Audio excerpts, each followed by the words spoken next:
All right. Well, welcome. So we're finishing up Jeremiah tonight. And so that's Jeremiah starting with chapter 25. So we're right in the middle. We're doing Jeremiah 25 through 52. And I thought tonight we'd just walk through it, chapter by chapter. There's a lot happening. We're in a narrative section. So Jeremiah is one of the most narrative prophets that we have at the book of Jeremiah. And so we get to find out a lot about, well, not a lot, but more about Jeremiah's experience as a prophet than we necessarily hear about some of the other prophets in their experience as being a prophet. So if you remember, we are in the period where we're nearing the end of Jerusalem here. Let me let Camille in. Jerusalem is going to be falling. And that's where we are. We are towards the end of this period and entering into the Babylonians are in the major power right now at this chapter 25 in Jeremiah. And we're going to see the overthrow of Jerusalem, destruction of the temple, and exile, which are major turning points in our faith history. So, chapter 25. 25, we hear a continued theme that we have heard again and again and again since Deuteronomy. You probably maybe are sick of this theme, and yet the people keep doing it. There is a warning against worshiping false gods. And Jeremiah tells them, you got to stop. Like, you people have to stop worshiping false gods. And but again and again, the people do not stop. And so there's this warning in chapter 25 about needing to stop this worship of false gods, and yet they keep doing it. And so we see that in verses 5 through 6. Turn now, every one of you, from your evil way and wicked doings, and you will remain upon the land that the Lord has given you and your ancestors from of old and forever. Do not go after other gods to serve and worship them, and do not provoke me to anger with the work of your hands, then I will do to you no harm. And so it is almost like a last ditch effort of Jeremiah. Look, like, just stop and we'll be okay. But then it goes into 7. Yet you did not listen to me, says the Lord. And so you have provoked me to anger with the work of your hands to your own harm. And then it continues in 8 through 11. This is verses 8 through 11, that judgment is coming upon them through Babylon and through Nebuchadnezzar, and going to be overthrowing that. And that the Babylonian rule in verse 11 will be for 70 years. This whole land shall become a ruin and a waste, and these nations shall serve the king of Babylon 70 years. 70 years, many scholars believe that using the 70 years is to indicate that it's going to be an entire lifetime, that was near, believed to be about the life expectancy of someone at this time. If they made it past infancy, then they might live to 70 years. And so for an entire lifetime, you will be not on this land. In an entire generation, an entire lifetime, it will be. But also in 11, or in 12, then it says, then after 70 years are completed, I will punish the king of Babylon and that nation.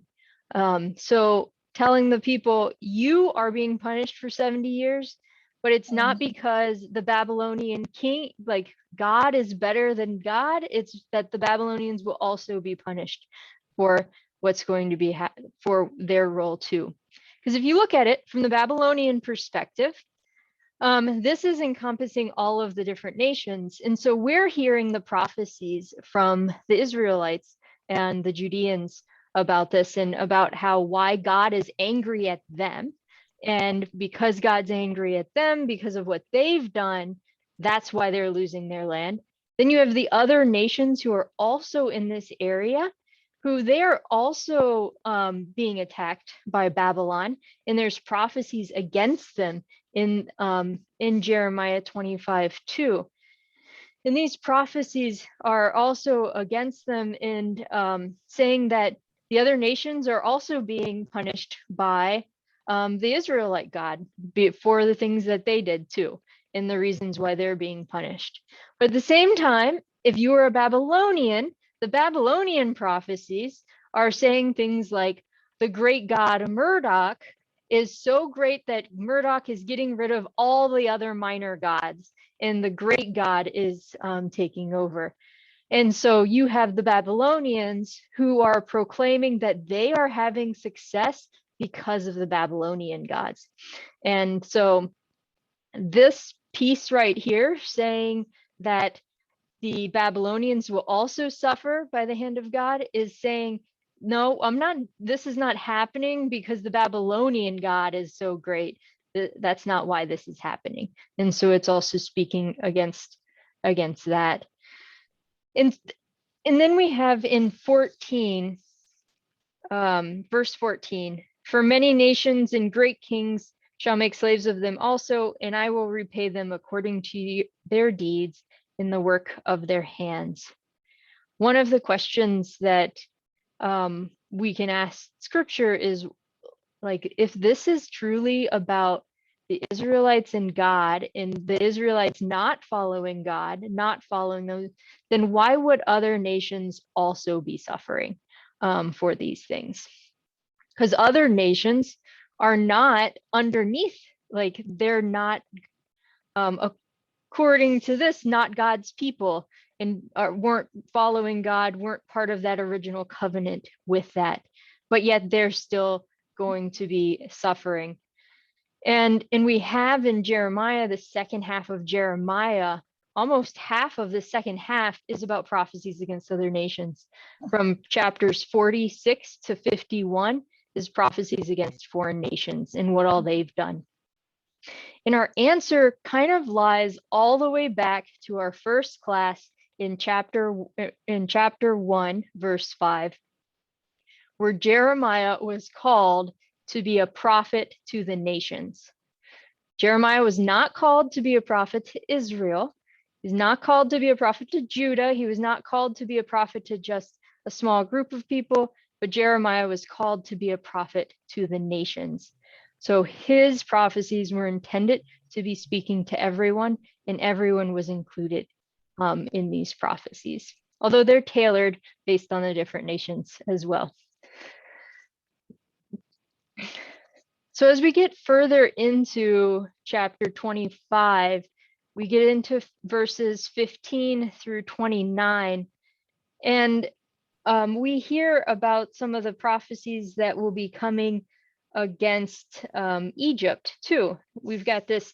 So I took the cup from the Lord's hand and made all the nations to whom the Lord sent me to drink it.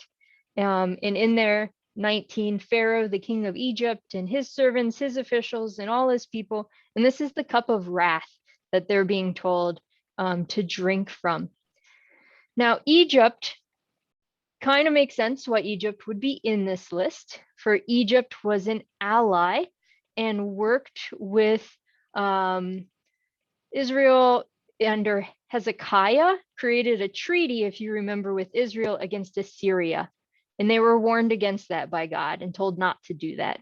And so, and some of the other nations that are listed in here are also allies that were part of different revolts at different times when different prophets said, no, don't revolt. Like, God doesn't want you to revolt against these people at this time. And yet they still revolted as allies.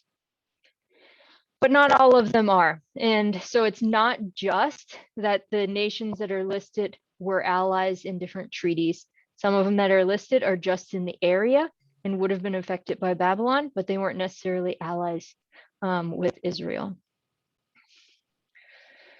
Then we get into verses 30 through 38, and we get this poetry describing the violence that the people are seeing.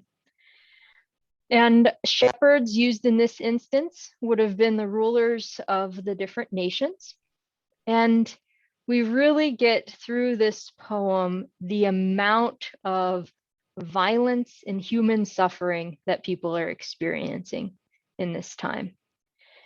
And when people are experiencing such great amount of violence and human suffering, and they have a theology that says things are directly attributed to God, you have a theological issue, because good things are attributed to God, but if everything is, then so are the bad things. And both good and bad have to be explained by where is God in this, when that's the theology. And because human experience contains both good and bad, then their experience of God must also be described with both good and bad. So to these people, you have a God, as God is described in both the Old and New Testament. Sometimes we deny some of this, but God is described as both a loving God and an angry God, both of these things. And that's part of some of the early theology that's held, and understanding of the world is kind of that that God causes good things, and then but if God causes all the good things to happen, God must also cause all the bad things to happen. And it's can be a really dangerous theology when it's held really tightly with everything that happens in the world. Just because it can cause people's faith to really crumble with that. And that's what they're experiencing through this time. So then we get through to 26, chapter 26. In chapter 26 through the first part of 45 is sometimes referred to as the Baruch Narrative, or the Baruch biography, and that's because they think it was maybe compiled by Baruch, or probably not all of it was written by him, just because there's some style differences and timing pieces that don't make sense, but that it's not that it's written by Jeremiah, but that Baruch was an informant, even though he wasn't an author of it all. And if you remember, Baruch is the scribe who, according to Jeremiah, collected Jeremiah's things, put it together, wrote them down, and presented his information. The other thing we notice about chapters 26 through 45, and this does not include chapters 30 to 31. Those are a different style, and we'll get to that. But it's written with the benefit of hindsight, and hindsight's always 20/20, and it makes prophecy much easier to read when you can edit out the parts that didn't make sense. And so that's also a part of this 26 to 45, is that benefit of hindsight in the big things that are happening here, that hindsight helps them in the writing, in the authorship of this, is the destruction of Jerusalem by Babylon in 587 BCE, and the destruction of the temple. Two major events, and writing this after those events really would have changed how it was written.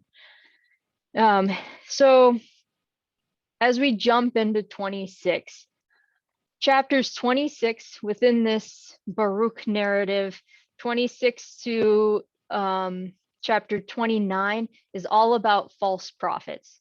How does one recognize that a prophet was sent by God or not, is the first question that it attacks.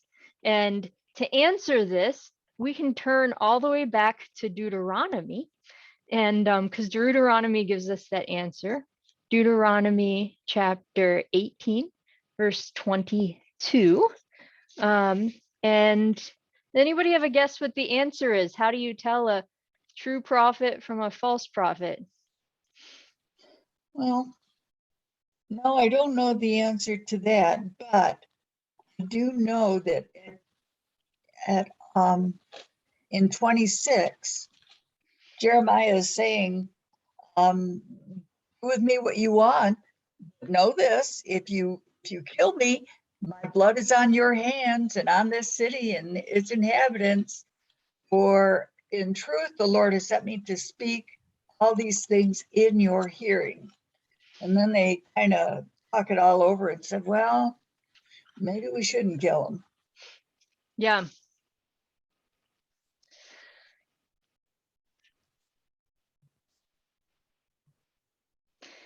So this is what Deuteronomy 18:22 says. If a prophet speaks in the name of the Lord, but the thing does not take place or prove true, it is a word that the Lord has not spoken. So they're a true Proof is in the prophet pudding. if their prophecy comes true, and they're a false prophet if their prophecy does not come true. Which makes, Camille, what you said really tricky. How do you figure out which prophet to kill and which one not to kill until the events take place? And that's where they're standing. Some people are claiming Jeremiah is a false prophet, and he's saying that the temple is going to fall, and that would be really hard for people to swallow and believe, because many people probably believed at this time that the temple existing in Jerusalem, such a holy place existing in Jerusalem, would protect Jerusalem from falling, and most certainly would protect the temple from falling. Because why would God destroy the temple itself, and the holy city that was holding the temple? And so here was this belief, and here is Jeremiah practically committing treason against God, according to the rulers, by saying that the temple was going to be falling by God's hand. And so some of them wanted to kill him. And so they get into this argument about whether or not they should kill him. And they bring up two prophets. They bring up Micah and Uriah. And Micah, they bring him up in Micah's message. Micah he was not killed, which was a good thing. But we're in 26:19, around there. Micah's message actually did not come true. But the reason why it didn't come true, according to the Bible, is because Hezekiah repented. And because Hezekiah repented, then the message of warning did not come true, because they did change their ways for a time. But Uriah was killed as a prophet. And so they're trying to figure out, well, is he like Micah or is he like Uriah? And should we kill him or not? When really the only way to know whether or not he's a true prophet is just to wait and see whether or not the temple falls. But he's really stirring people up and causing a lot of issues. And but Uriah, who was killed as a prophet, he was killed by Jehoiakim, who was given power by the Egyptian Pharaoh. And multiple times in the Bible, Jehoiakim was called evil in the sight of the Lord. And so even though Uriah was killed, there was judgment placed upon the one who had killed him and not upon Uriah himself. But this example of including Uriah really illustrates how much danger Jeremiah was in, that it was really a possibility that he would have been murdered or killed at this point in time. But they were afraid of killing the wrong prophet, because bad things happen to the leaders who kill the wrong prophets. And so they didn't want to kill the wrong one. So we continue this theme of false prophecy in 27 in exploring this. In 27, the example that's used is this revolt that's being planned against Babylon. And so this revolt is being planned, and the revolt is not God's will. So all the nations that take part in the revolt are punished because they've revolted. And so there's this warning, no, don't take part in this revolt, but anybody who did participate then was punished in that. And also in 27, we get a bit of a summary of what is to come in 27 verses 5-7. It is I who by my great power and my outstretched arm have made the earth with all the people and animals that are on the earth, and I give it to whoever I please. Now I have given all these lands into the hand of King Nebuchadnezzar of Babylon my servant, and I have given him even the wild animals of the field to serve him. All the nations shall serve him, his son and his grandson, until the time of his own land comes.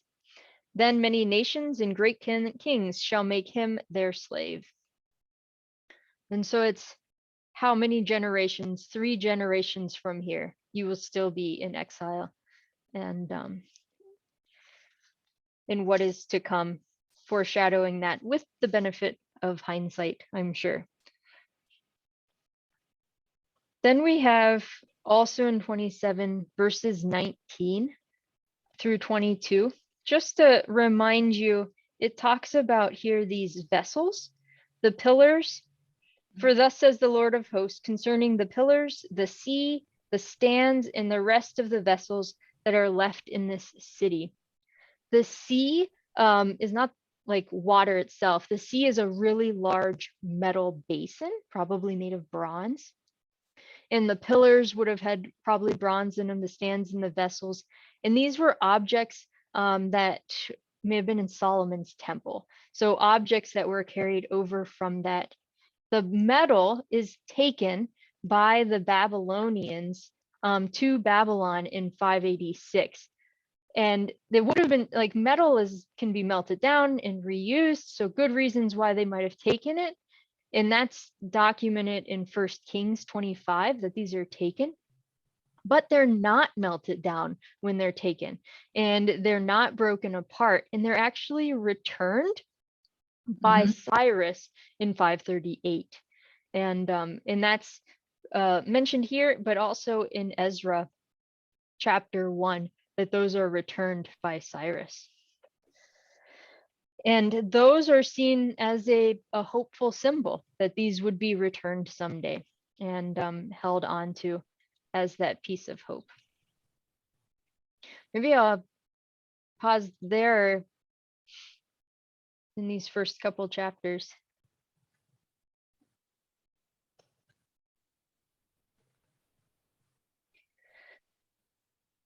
Then we move into chapter 28. And in this one, we get something somebody said last week about what do they do when they get conflicting views from the prophets? That you have all these different prophets and you don't know who's a real prophet and who's a false prophet until the prophecy comes true or it doesn't.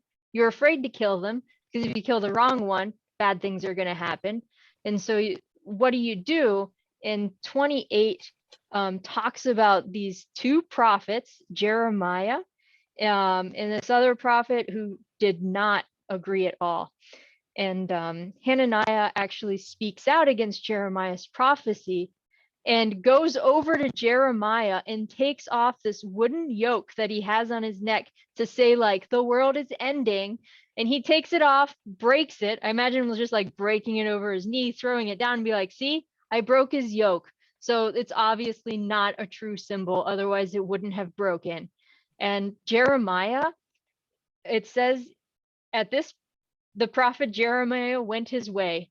Like Jeremiah must have been like, well, that yoke shouldn't have broken. Maybe I'm not a real prophet. And just like went on his own way and was like, I'm just not going to say anything.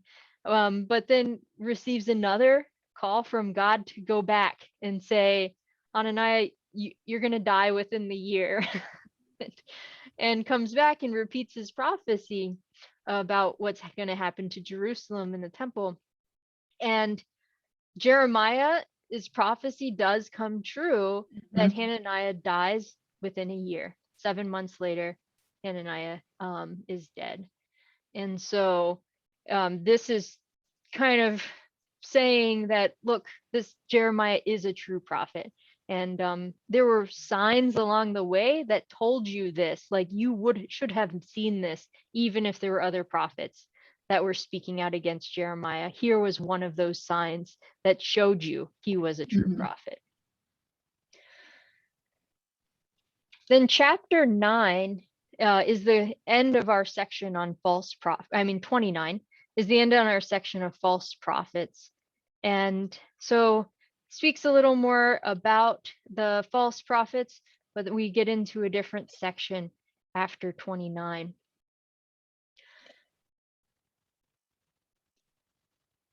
And so we have in 29, one piece I wanted to highlight is chapter 5 through 9. Verses 5 through 9. This is an important section. It is going to impact the way we read some of the later books of the Bible. And also, it also impacts the New Testament too. And what are some of the pieces that we carry into the New Testament? So those verses: build houses and live in them, plant gardens and eat what they produce. Take wives and have sons and daughters. Take wives for your sons and give your daughters in marriage, that they may bear sons and daughters. Multiply there and do not decrease. But seek the welfare of the city where I have sent you into exile, and pray to the Lord on its behalf, for in its welfare you will find your welfare. For thus says the Lord of hosts, the God of Israel: do not let the prophets and the diviners who are among you deceive you, and do not listen to the dreams that they dream. For it is a lie that they are prophesying to you in my name. I did not send them, says the Lord. So this piece is speaking to the people about how they should live when they're in exile in Babylon. That when they're in exile in Babylon, they should plant gardens, they should have families, they should have children, they should live life fully and keep living life. They shouldn't just grieve the whole time. They should be multiplying. They should be continuing on with the same life they were living, although in a different way. And not just that, but they should seek out what's best for the city that they live in. So even though they are not in Jerusalem, they should still seek out the welfare and what's best for Babylon, where they're living in Babylon, and what's best for the community, and wherever they are to seek that out. And then it speaks against these false prophets who are sharing dreams of hope that the exile will end before 70 years. So those are the dreams they're speaking out against, that there were some signs that some prophets would grab onto and say, Babylon's going to fall sooner than these 70 years. Like, we're going to end exile and be able to go back earlier. And the prophet Jeremiah is speaking out against that false hope. And that, no, they shouldn't just stop, like, don't be a part of revolts. Don't try to overthrow Babylon. Don't try to like escape exile in whatever way. Just live through it and do what's best for the city you are in, and don't buy into false hope that these things will end sooner than they really will. To have patience, basically, he tells them. And to have dreams, but don't have dreams that make you do things that will just get you killed. Because that's what was happening to all the prophets who spoke out against Babylon. As you can guess, Babylon was overthrowing nations and sending people into exile. And they also didn't take kindly when people spoke that Babylon would be overthrown. And so if prophets who were saying Babylon's going to be overthrown in 5 years or 10 years, whatever it was, they would get killed. And so the prophet Jeremiah is telling them, this is how you live in exile, and be a part of the community you're in, even while you maintain your own faith and traditions through that. But the question is, too, how does the same thing not keep happening again and again and again? And that it brings us to verse 13 in chapter 29. It says, "When you search for me, you will find me if you seek me with all your heart." And Jeremiah tells the people, we can't keep following God in the ways we were before. Even though we are supposed to keep living in Babylon, we can't keep doing the things we were before. And we must seek God with our hearts, and that God will rewrite on our hearts the covenant. And you'll hear a new covenant spoken about later in Jeremiah. Mhm. And so that's what needs to be done differently than before, even while even while they're in exile in Babylon. That's when that needs to start. Another piece that seems interesting at first thought, but then gets explained later as we look deeper in the history, is in verse 15, where it says that starting in 15, it indicates that the first exiles are the favored remnant. So there were multiple deportations that were occurring, and not everybody went to Babylon. Some people went to Egypt. Some people stayed in the land and were scattered. But in 29, it makes it clear that those first exiles to Babylon were actually the favored remnant. And when we see what they did to each other in Egypt, we'll understand better why. So we've got 29, we get another prophet in verse 21, Ahab and Zedekiah, who are prophesying a lie to you in my name. And these were colleagues of Hananiah. And so Hananiah, the one who lived 7 months past when Jeremiah said he would be dying soon within the year. And both Ahab and Zedekiah were speaking against Babylon and giving this message of hope that Babylon would be falling soon. They're the ones who are giving dreams that that is being warned against not follow them. And they are killed by Babylon for speaking against Babylon.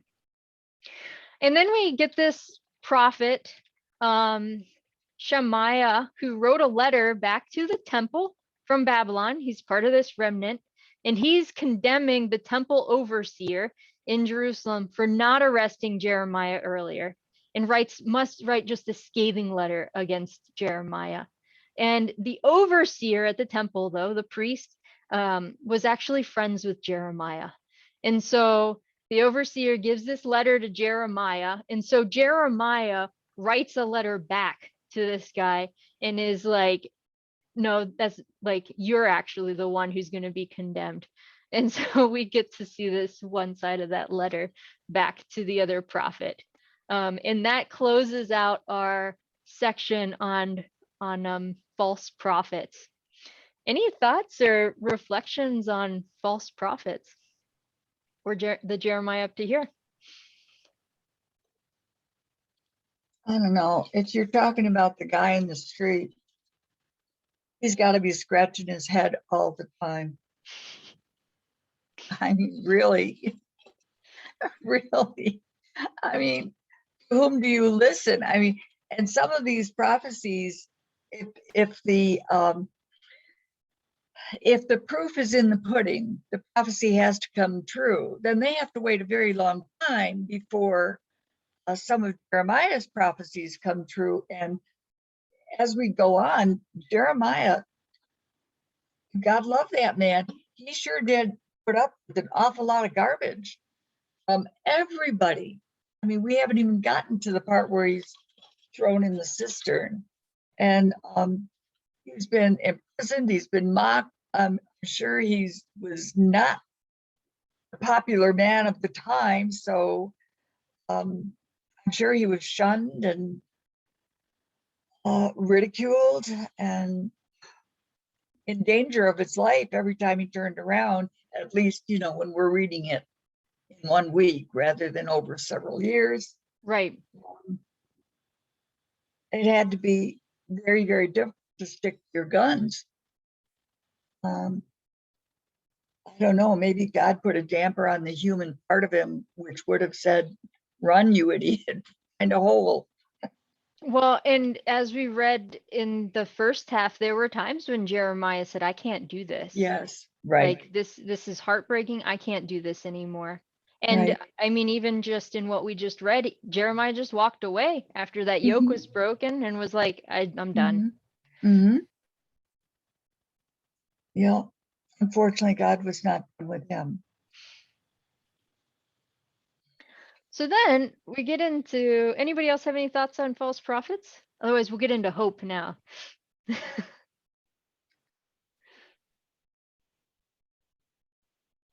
Yeah, are you talking about starting with verse chapter 30? Chapter 30 through 33. This is where we get into the hope.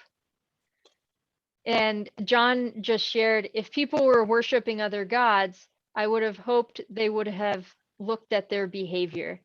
And yeah, but one of the problems of some of the other gods required things that were against the against God's requirements too.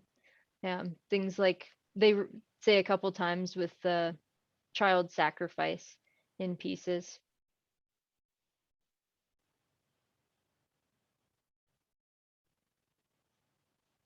John just wrote again about 2 verses in 29, 11 and 13. I know the plans I have for you, and if you search me, you will find me. Oh, Mary wrote that. Yes. Yeah, those pieces are often repeated in these parts of Jeremiah, the passages you said. It's interesting because we've read so much, there's so much heaviness in Jeremiah too, and this is a very difficult and dark time. But those verses, people engrave those on wood and hang them in their kitchen, in their living room, and yeah, they're really comforting and just make you feel really well held. The one I know, the plans I have for you, that one, you see that on graduation cards to graduates or to confirmands or different places. And it's interesting to read them then in this wider context too. This wider context of if you search for me, you will find me. You need to look in different ways than you have been looking. Like, I know where you're going, and you need to go in a different direction too, in that wider context. Any other thoughts on these chapters? I don't want to cut anybody off. I know we have a mix of spoken and written thoughts.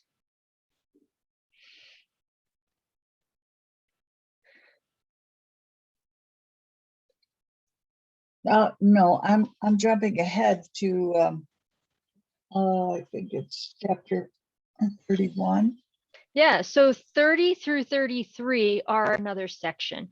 And this is on the hope of restoration. Okay. So this part, if we look at 30, verse 7, alas, that day is so great, there is none like it. It is a time of distress for Jacob, yet he shall be rescued from it. And this opens us up in 30 through 33 that Israel will be saved is interpreted in a very specific way to mean that Israel will be returning to the land it had claimed generations ago, and that it will have its own government, like from David's line, and it will be a free nation, meaning not under foreign rule.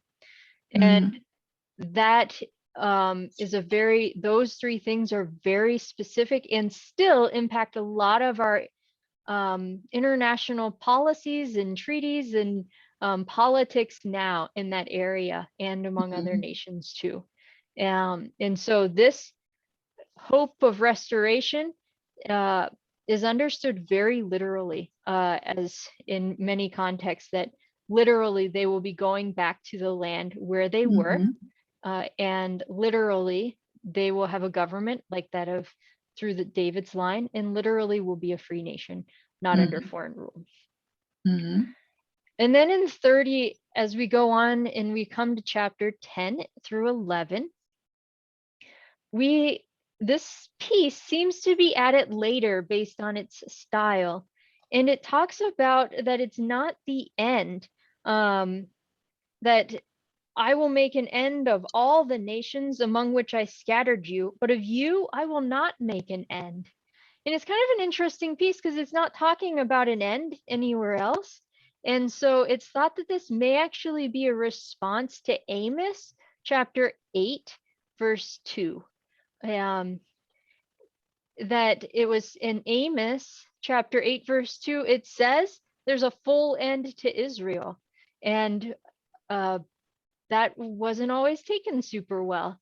And so that there would be a full end to Israel. And this is in response to that, put in with Jeremiah, but is a later addition into Jeremiah. This also serves to push the timeline further out. When is it that they will fully return to the land, fully have that government through David's line, and be a free nation? And the timeline is pushed further out here. And then we hear this 12 and 17, verses 12 and 17 in chapter 30. There's this incurable wound that the people have suffered and the nation has suffered. And in that wound is healed, says it will be healed in 17, stating that the impossible will happen with God, that what they're hoping for seems entirely impossible. And but it says that wound would still be healed. This chapter, this verse 18 in chapter 30, when it's talking about the city of Jerusalem being rebuilt, it's one of the reasons why the belief is that Jerusalem will be rebuilt in the same place where it was before, is the city shall be rebuilt upon its mound. Rebuilt on its mound. It was a practice in ancient times that you would rebuild on top of old ruins. And so that's why you would end up with like a taller hill where the cities just kept getting taller and taller, because a city would be ruined and then they'd build on top of that. Then that would be ruined and they'd build on top of that. That would be ruined and build on top of that. So you'd have layers of the previous cities beneath the current city that you were living in. And that was a common practice at that time. And then we get into 22. Verse 22 reminds the people, this is what covenant looks like. And you shall be my people, and I will be your God. That is the covenant that they're supposed to be moving towards. But in the same breath, it repeats something from chapter 23, verses 19 through 20. Look, the storm of the Lord wrath has gone forth, a whirling tempest. And then goes on, the fierce anger of the Lord will not turn back until he's executed and accomplished the intents of his mind. In the latter days, you will understand this. Those verses are word for word what was spoken earlier in chapter 23. It's a repeat warning, and then also a repeat of, at that time, says the Lord, I will be God of all the families of Israel, and they shall be my people. This is significant in 31 because what this is saying is that both Zion and Samaria are included. This is not just part. This is not just the northern kingdom, not just the southern kingdom, not just Judah or not just Israel. This is all of them shall be together again and be a part of that. And then that homecoming is described. And as that homecoming is being described, and then there is this honoring of all of the grief that they carry too. And it's actually, I think it's done just quite beautifully that they're able to do that, to be able to name that there would be all this joy when we would be able to join together again, but also acknowledging that they've been through so much grief at the same time. And so in chapter 31, verses 15 through 20, there's this lament of the exiles that's being shared. And Rachel, the matriarch of Israel from Genesis 25, is just weeping over her children and in an honoring of all that which has been lost. And then starting again in 23, we get back into the restoration in the new life. And then in 31 through 34, we move into this new covenant. And this is we don't always hear about new covenants in the Old Testament. A lot of times people think of the New Testament as the new covenant, but there's new covenant. This new covenant is being made, mentioned in the Old Testament as well. That I will put this new covenant on your hearts, and it's not going to be the same as it was before, because we just kept repeating history again and again with that one. Then in 23, Jeremiah ends up under house arrest, likely so he doesn't lower the community's morale any lower than he already has. And they put him under house arrest because at this point in time, in chapter 32, the city is under siege by Babylon for months. And at one point during the siege, as Babylon is cutting Jerusalem off from their supplies, Egypt comes in and forces the siege to break. They break the siege, Babylon withdraws, and that's probably why in 32, there's able to be communication. And the people see this as an immense sign of hope, that Babylon's siege has ended. They think it's the end of the siege of Babylon. Things are going to be okay. They start going back to some of how things were before. Just there's a big lift of hope in the midst of that. And Jeremiah buys land in that and says in that he's buying land not because this is a sign of hope that the siege is broken, but that there can be hope even when we're in times of disaster. And Jeremiah still claims that even though the siege has lifted, they are still in a time of disaster, which in hindsight, they are. The siege will resume again after this brief period. But still, Jeremiah buys the land as a sign there is hope, even in times of absolute ruin and disaster. And then we get a unique perspective that we don't often get in the Bible. A lot of times it's narrative, but we hear a prayer of Jeremiah spoken. And then a reflective meditation on that prayer through God's response to the prayer. Then chapter 33, we hear a repetition of the promises that are made. Part of 33, verses 14 through 26, are not in the Greek translation. So these were likely a later addition, maybe around 450 or 400 BCE, that those pieces were added in. And this piece that was added in at a later time is about how the government will be structured when the remnant returns, that it will be through the line of David, and that a king like David would rise, and there would be a just government through that. So that's also a later addition. So I'll pause there for hopefully this was more uplifting than the first half of Jeremiah, at least the read. Yeah, I just got the impression though that God was playing chess, but he was playing both sides of the board. He was the white and the black, you know. Well, the people most certainly believed God would have been, if God was playing chess, God would be both the white and the black. Yep. So, so you read it accurately, Camille. Mm-hmm. Yep. But this is still a heavy book, even with good news of renewal. Yeah, the next section we get into chapters 34 through 45 are largely narrative about Jeremiah.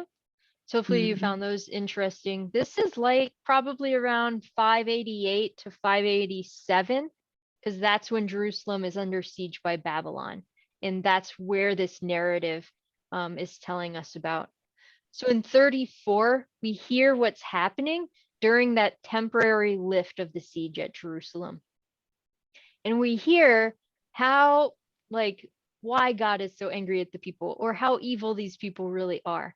That when the siege started, the word went out that all slaves should be freed. Optimistic reason why is that everybody should be able to, like, should be able to be free as a city is falling, and they should not be taken back into slavery again. Pessimistic reason why would be that then you don't have to feed anybody except your own family, and you don't have to take care. You can get rid of that responsibility of caring for slaves if you are allowed to free them in a siege when you don't have enough food anyways, because you're running out of food. And so they freed all of these slaves. Then the siege temporarily ended when Egypt came in. And when the siege temporarily ended, they all went out, rounded up people again, and enslaved them again. Which was completely against the covenant they had made in that time, in memory right there. But also, servitude on grounds of debt was allowed, but it could not last more than 7 years, according to both Exodus and Deuteronomy. And so these people were, this was not servitude on grounds of debt. This was slavery that they were doing.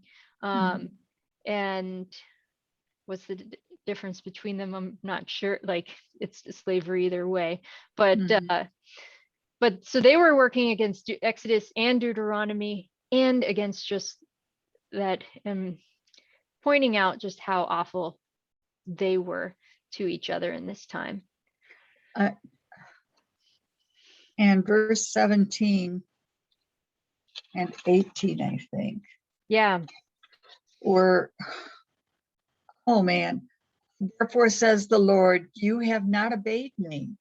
You have not proclaimed liberty to your brother and your countrymen. Behold, listen very carefully. I am proclaiming liberty to you, liberty to be put to the sword, liberty to be ravaged by the virulent disease, and liberty to be decimated by famine, says the Lord. And I will make you a horror and a warning to all the kingdoms of the earth. Yeah. So there's their punishment for re-enslaving people, and showing them too, is this what you think compassion is? Is this what you think caring for each other is? I'll show you in response exactly. Let me hold a mirror up to you. This is what you're saying compassion is. Compassion is killing each other. Yes. And really shows it right back to them. So we have that story of, like, how awful these people are, and it's right next to the Rechabites, and who are from the southern desert region of Judah, and they were people who very religious, lived in tents, they didn't drink any wine, they didn't practice any crop farming, they were against urbanization. They were really strict about following the laws of their ancestors and carrying that forward. And so we have that story, and Jeremiah is just like, why can't you people be like them? Like, they don't even believe the same things we do, and they do it better than any of you do. And so they are rewarded for their dedication, that they were willing to be people who were dedicated to something, even though and through generations, even though it wasn't dedicated to the same thing that Jeremiah is dedicated to, God's like, I'm rewarding that. Like, these are good people at their Mhm. heart of who they are. And so they are rewarded for that, as those who carry no dedication in the stories are punished. Then in Mhm. 36, we get a description, the preparation of the scroll of Jeremiah. And this shows, also talks about Baruch and how he was the assistant after Jeremiah was banned from public speaking, and then a scroll was destroyed and a second scroll was written, and it really demonstrates the Mhm. rejection of God's word in Jerusalem Mhm. is part of the point of this. So then 37 through 38, the siege ends, and the 37 and 38 seem to be two accounts of the same story. And so we hear the events of the siege through both of those. And in 39, the fall of Jerusalem. And this account is also told later in chapter 52. And it's also told in 2 Kings chapter 25. Mhm. And we hear what happened to Zedekiah in this. In chapter 39, verse 8, Zedekiah, verse 5, I'm sorry. Zedekiah sees his son killed, and then he's taken in a cage to Babylon. And he dies in Babylon, likely soon afterwards. Although the Jeremiah is more descriptive and gruesome than I just described it. And then this account is also told in Ezekiel as well. Then we come to chapter 40. And in 40, Jeremiah gets an option. So far, Jeremiah has been told you have to do this, this, and this, but now he gets an option. He gets to choose exile or residence in Judah. And so he chooses residence in Judah and is put under the new governor, Gedaliah. And Jeremiah's family had actually known Gedaliah's family, and they'd been close. And a lot of Gedaliah's family members have been the ones who have been helping Jeremiah throughout the years and keeping him from being killed throughout the years and speaking up for him. And so this is a pretty good, or as good as like this time period could be, arrangement. But as we see in 41, the new governor is murdered. And it's scholars think that this story of Gedaliah being murdered is, as the prophets are being written, is interpreted as being the reason why there was a third deportation from Judah, is because of the acts that they had done. Because Ishmael, who commits the murder, also kills the pilgrims who are coming to Jerusalem for worship. So even though it's been exiled, the siege has ended, and there are still people coming to Jerusalem who lived on the outskirts, out of town, weren't in the urban cities, and but they are killed. And there's just a lot of confusion, a lot of chaos. Families that were at odds at each other before, they're even more at odds. There's violence against one another. There's disagreements about who should be in leadership, who shouldn't, and just mass chaos among the remnant that stayed. And because of that, we see the story continue in chapter 42 to 43, that the people are fleeing to Egypt after the governor is killed. And they're fleeing to Egypt. They take Jeremiah with them to Egypt. And so Jeremiah goes with them. And Jeremiah, in Jeremiah's style, he stays the prophet he is, and he condemns all the Egyptian practices, and speaks out again, just as he did throughout his earlier career in life. Likely, Jeremiah died in Egypt, and the community in Egypt becomes even more divided among each other. Baruch, the scribe, also went to Egypt with Jeremiah, And we see that story in 45. And ask this question in this narrative, that in going to Egypt, everyone who went to Egypt, this is the remnant that becomes divided, causes chaos among each other, they kill each other. It's just really very messy. And ask this question, as a community that went to Egypt, is proclaimed that they would all be punished. But what about the people who were faithful to God, or who were following God even before this, like Jeremiah and Baruch? Like, why should they also be punished with the community? And so in 45, we hear the answer that the community is still punished, that as a member of the community, you don't get to step out just because you acted different from the community, that you still get that community punishment just like the rest of the community, because you're part of the community. But as individuals, there's a little hope, like a little shred of hope, that they still have their life. And so that's the shred of hope that they are given in that. Then we get into, I won't go into this next section in detail, but it's prophecies against nation from 46 to 51. We get prophecies against Egypt, prophecies against in 46. 47 is against the Philistines, 48 against Moab, 49 against a collection of other nations, and 2 chapters, 50 and 51, against Babylon as the final one, which was appropriate as this build up to it. It's all building up to that every nation will be punished, that they would put Babylon last. Mm-hmm. And then in 52, we get a summary with signs of hope that is written in 52. And that wraps up Jeremiah.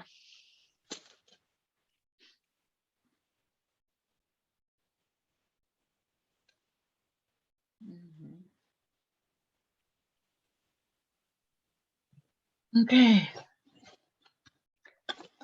Any thoughts or things people wanted to share about it? I know I moved fast through it, but I also know you were ready to be done with Jeremiah. So That's for sure. Oh. So our next book is what? Lamentations. Lamentations. So for our next reading, we'll do all of Lamentations. We'll just finish it in a week. It's a shorter book. It's 5 chapters. Yep. And so it's a series of laments about the destruction of Jerusalem. So it's really appropriately placed right after Jeremiah. So we've heard the narrative from Jeremiah, what's going on, and now we hear these laments from the people. Lamentations is a book that we also skip over, but I encourage you to read through it. Yes. And then we'll do Ezekiel in 2 weeks. I think we can finish it in 2 weeks. So October 6th, Lamentations, and then October 13th, we'll do the first half of Ezekiel 1 through 24. And then October 20th, Ezekiel 25 through 48. And then we'll do Daniel. Daniel's pretty short, so I think we can finish that off with the last week, Wednesday in October. And then I wondered if you'd be interested. There are additions to Daniel that aren't in the Protestant Bible, are in the Catholic Bible. They're interesting stories. It's about the 3 people who were in the den with Daniel, and there's a story about Susanna and Bel and the dragon. And we could do a reading on that if that would be of interest. I'd like to do that. Okay. I would too. They're more like folktale type stories. Daniel is too. So it's kind of it's more of a, I don't know if it's a fun read, but it's more of a fun read than Lamentations and Jeremiah for sure. Kind of fleshes it out a little bit. Yeah. And then after that, so we'll do those additions to Jeremiah, start in November, and then we'll jump into the New Testament. We have finished Just in time for Christmas. just in time for Christmas. So, yes, John asks if those stories are in the Catholic Bible, and they are. And so if you have, or if you have a Bible that says that it has the Apocrypha, you'll also have that. Mhm. And, or you can find them online. Mhm. And so I'll send those out Okay. as we get nearer for those ones. Okay. John, they might be in a different place in the Catholic Bible. See if I'll send out the so the titles. I don't know how it's broken down. Because the stories, they are in the Catholic Bible, but I'm not sure. Camille, do you know? Do you know if they're broken out separately, or if they're just written as part of Daniel and not broken out at all? In the Catholic Bible? In the Catholic Bible. Wouldn't have a clue. Okay. But got a lot of different versions, and sometimes they put those extra books right right in the middle between the Old and New Testaments, or integrate them. Quite a few of the versions have them. Yeah. The different versions have them. Oh, good. John said he's read some of those stories. Then I look forward to your thoughts on them, because they're not Yeah. ones that we read as much. Well, we Well, how don't about read not them at all? in worship.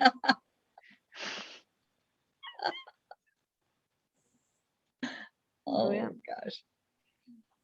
Well, Okay. thank you. So next week is Lamentations. Next start week is that. Lamentations. Okay. Okay. I will see you then. Sounds good.